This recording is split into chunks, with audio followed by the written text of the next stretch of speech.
Warriors, it is Vlogmas Day 11, and I cannot let this day go past without me talking about the case that has weighed heavy on my heart for the last 28 years, y'all.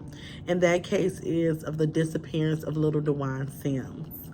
Little DWAN Sims was a 4-year-old boy who lived on the west side of Detroit with his mom and her boyfriend. He was an energetic little kid, well kept, and always was with his mom, as people reported. It was a nice snowy day, the malls was crowded, and everybody was in the holiday cheer.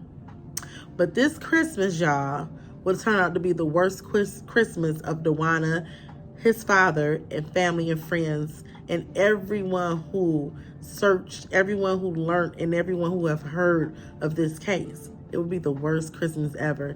In fact, it was 1994, and Christmas was never the same. Like, I don't think many enjoyed their Christmas, because how could you when you know it was a 4-year-old boy out there missing? Well, the night before, little DWAN Sims stayed at his mother's friend's house while her and her boyfriend went out. The next day, she picked him up around 10 o'clock, and they went to the laundromat. During the time that they were at the laundromat, DWAN said that she washed and folded clothes, and little DWAN Sims sat there the whole time watching cartoons. In fact, she said she had no plans on going to the mall that day. It was just something that she decided to do, and she didn't want to leave him at home because the boyfriend was sleeping and figured he did not want to be bothered with the energized little boy. So she decided to take him. Now, police found inconsistencies in her story because they checked the television broadcast and learned that no cartoons had aired after 11 a.m. And also, she said that she didn't have any plans, but the babysitter said that she asked little DWAN what was him and his mother's plans, and he in fact told her that his mom was supposed to take him shopping for that day. So we don't know if she forgot, she changed her mind, or whatnot, but the story just wasn't adding up, you know, which started bringing up some red flags. Well, DWAN say that it takes 30 minutes from her house to the mall. They got there around 1:45, and they went in through Target, because you can go in through Target and enter through the mall. She said she was going to shop in Target, but it was kind of crowded in there, her words, and she decided to let me go into the mall. When she went into the mall and got to walking around, she stopped in front of KB's toy store. And you know, kids, they are excited. They want toys when they see toys. They don't care if Christmas is 2 days away. They want toys. So little DWAN was like, "Ma, I want to go in and see the Power Rangers." And DWAN was like, "No, you know."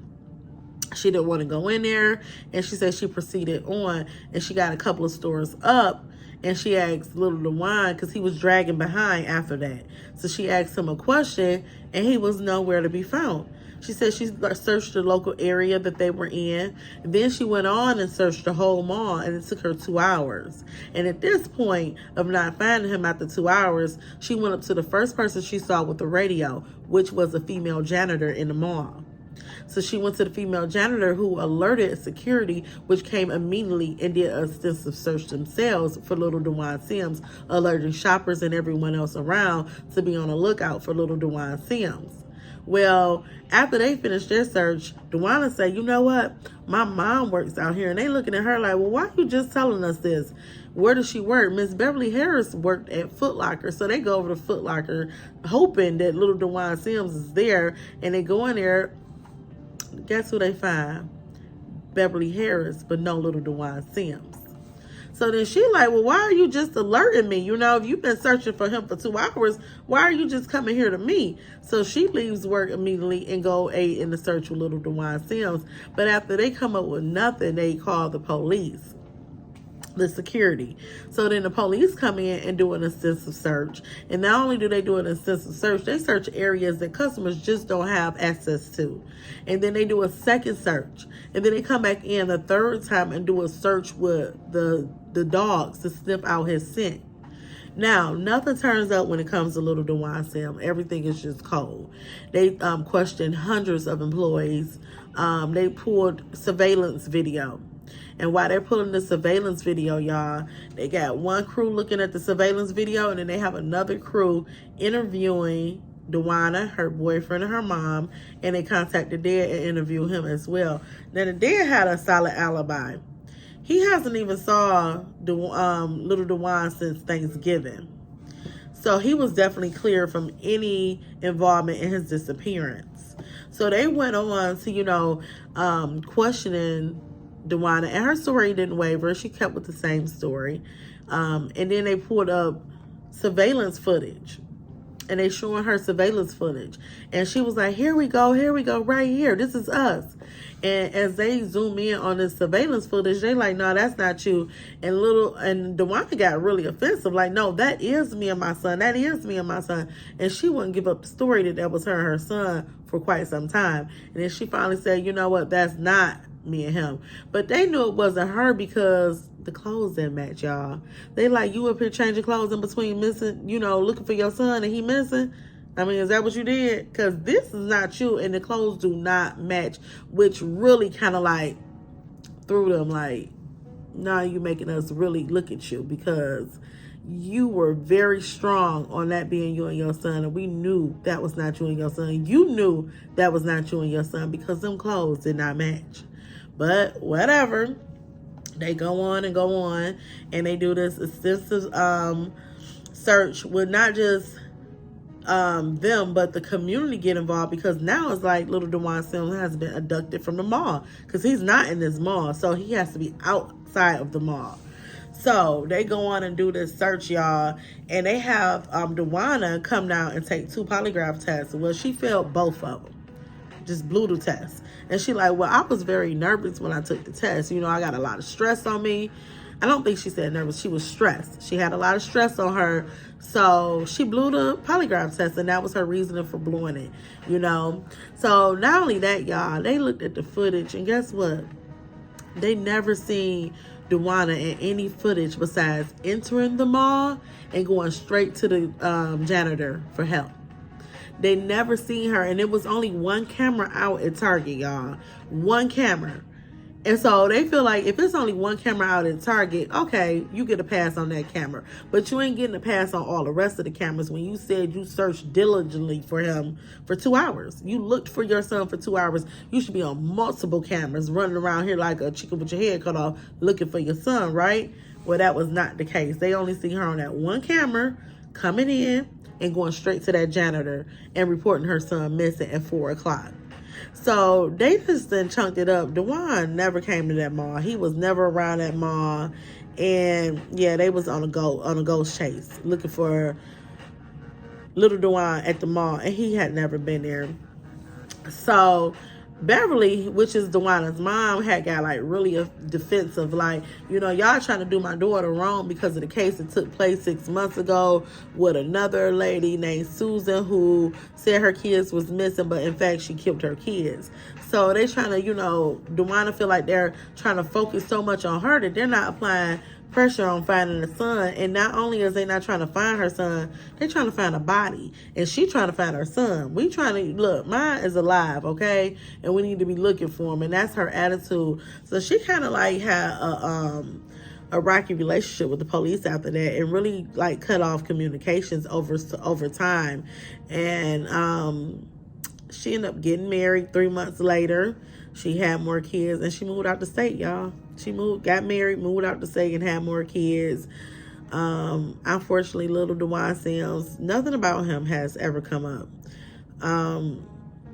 Not even the fact that he was at the mall. That didn't even surface. So they just don't know what happened. It's the most craziest, mysterious case that has happened here in Detroit. It was a case that weighed heavy on so many hearts. Over 50 investigators was on the case. Over hundreds and hundreds of people in the search for little DWAN Sims. And nothing has turned up. And every year my heart is heavy because of that. So I just want to raise awareness, y'all.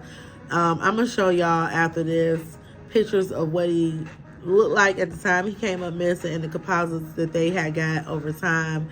I do know in 2019, a young man came and was saying that he believed that he is little DWAN Sims, but DeWanna spoke with him, and she was very adamant that that's not her son. He doesn't have the birthmark that her son has, and they took a DNA test, which took over a year, y'all, for them to get back. Why they ain't called DNA diagnostics? I don't know, but anyways, it took over a year for them to get this DNA test back, and just to prove that he was not little DeWAN Sims. overall, it's a heartbreaking story. It's a cold case. One of the reasons of why I've always kept my kids close to me. I know DWAN say that she had been to the mall with him previous times and he have gotten away from her, but he has always returned, and these are one of the situations that he never returned. And I'm looking like, girl, it was crowded that day. You really didn't even want to shop at Target because it was so crowded. So you know if it's crowded in there, the mall's crowded. Hold them tight, you know, especially by him saying he wanted a toy, because a kid will kind of like, you ain't going to give me this toy, you ain't going to let me go see this toy, and they will kind of like scoot away from you. But, you know, because this is his known behavior, I would have grabbed him a little bit close, but I ain't here to place no judgment on nobody. I ain't here to, you know, do the speculations, because there's so many speculations out here about this story, y'all. The stories kept rolling in. The insurance policy was a topic. Everything was a topic. It was crazy. And also, let me just mention, DWAN has made her transition December 10th, 2020, y'all. So she passed a day before his 26th year missing. That was crazy. I thought that was a little like, you know, life have a funny way of doing things, you know. But yeah, that's the story I wanted to report on, y'all. I hope y'all enjoying my Vlogmas. If you have subscribed, I thank you very much. If you haven't subscribed, check out some of my content. I'm not going to ask you to subscribe right away. Check out some of my content if it's something that you like. If you like the vibe, go ahead and subscribe. I really, really appreciate it. Y'all, if you can, start playing my playlists for me. I really, really would appreciate that too. But this Christmas, y'all, just remember little DWAN Sims. Just remember him, you know, share the story with your families, keep the story alive. Don't let it go so cold, you know, that it's not spoke of. But thank you all for watching. As I always say, keep winning on purpose. No, I'm not about to edit it. This is going straight like this, y'all. If I made any mistakes, you know what I do, you know. It's the brain. Put it on the brain. But the heart don't never change. All right, warriors. I was truly hoping that his mother would write a tell-all story and place it somewhere that no one could find it unless she passed away, because she definitely knew more than what she let on. It was something that she was holding in and she didn't want to let out.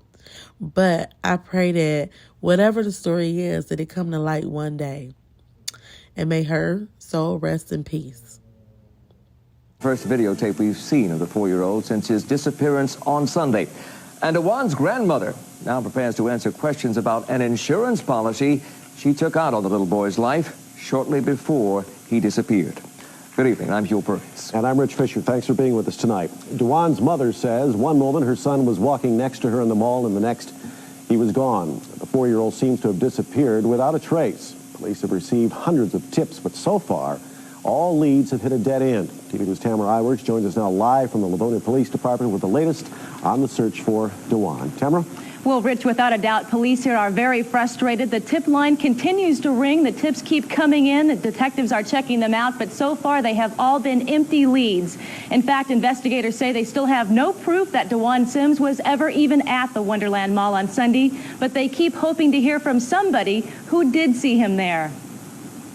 This home video shows little DWAN Sims in happier times. His mom says he disappeared from her side Sunday at the Wonderland Mall. Yes. DWAN's mother and grandmother were with police as they bought a replica of the jacket he was wearing that day. Investigators hope it will jog the memory of anyone who might have seen the little boy. It's a kind of a cloth coat, and it has a multicolored lining, as you can see, and as well the hood, the interior of the hood lining is multicolored also.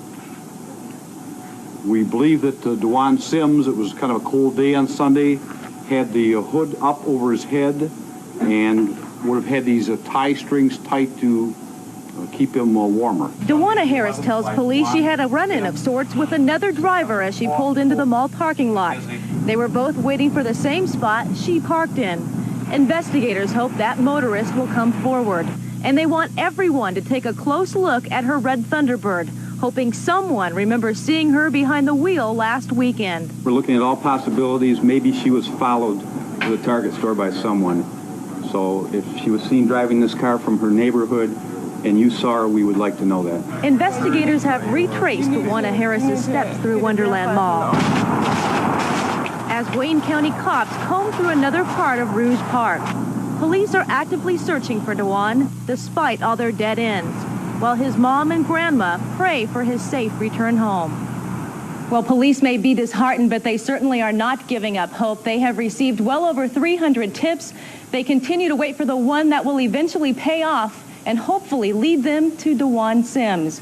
Reporting live from Livonia, Tamara Iwerks, TV2 Eyewitness News, prime time. All right, Tamara, thank you. Police are reviewing all of the surveillance tapes from the Wonderland Mall, but so far they have not seen any pictures of DeJuan or his mother. Fuel? And DeJuan's disappearance takes on a new twist tonight. It turns out that his grandmother bought a life insurance policy on him in the last few weeks. TV2 investigator Vince Wade picks up our team report. Investigators are still intrigued by the demeanor of the missing youngster's mom. She does not appear to be distraught by the ordeal. What's more, no one at the Wonderland Mall recalls her frantically searching for her missing son, something any parent would do if their child vanished in a public place. Beverly Harris, the boy's grandmother, confirms she went to Detroit Fire Headquarters this afternoon to get paperwork related to the life insurance policy because of police questions about it. That's the problem. I can't remember. It was either 2 weeks or 3 weeks ago. But they did not deduct. Was it last week? No, it wasn't last week. It was not last week. It was like either the 1st of December or end of November. It was after Thanksgiving, but it was not last week. Mm-hmm. Did the police ask you to go get that, or did you just decide to? No, I volunteered to go get it because it kept coming up. And I'm the one that took the policy out. My daughter did not even know about the policy until they started asking questions, and she said, "Mama, do you have a policy? Because you had mentioned something about getting policies." And I said, "Yes, I did take the policy on me and DeJuan." So did they ask you about it? Who? The police, did they ask you about the policy? No, I don't know who. See, it kept coming up, so I volunteered the information to them to let them know that I'm the one that took the policy out. But you've discussed it with them? Yes, I have. Beverly Harris says the police haven't asked her to take a lie detector test about the case. She says she's willing to do so if they want her to. In Northwest Detroit, Vince Wade, TV2 Eyewitness News, prime time. Now, this new development in the case raises some serious questions about the missing 4-year-old, DeJuan's grandmother. Beverly Harris joins us now live to answer some of those questions. And Ms. Harris, we thank you for being with us. We know this is a very difficult time for you and your family. First of all, Ms. Harris, why did you take out a policy on a 4-year-old boy? Because I was preparing him for college. The policy is a cash value as it matures. So I was thinking that he would use it for college. Well, exactly when did you purchase this policy and how much was it for? Okay, I purchased it either the first week of December or the last week of November. But I didn't purchase it. It's a company that deals through the fire department. So, but you do pay premiums on the policy, I would imagine. Yes, they take out a payroll deduction. Now, are you listed as the beneficiary on this policy? Yes, I believe I am. And how much is it for? I believe it's for $25,000. Now, you have other grandchildren, don't you? No, I do not. No, DeJuan is your only one. My only baby. Your only baby. Why didn't you tell DeJuan about the policy? I didn't think about it.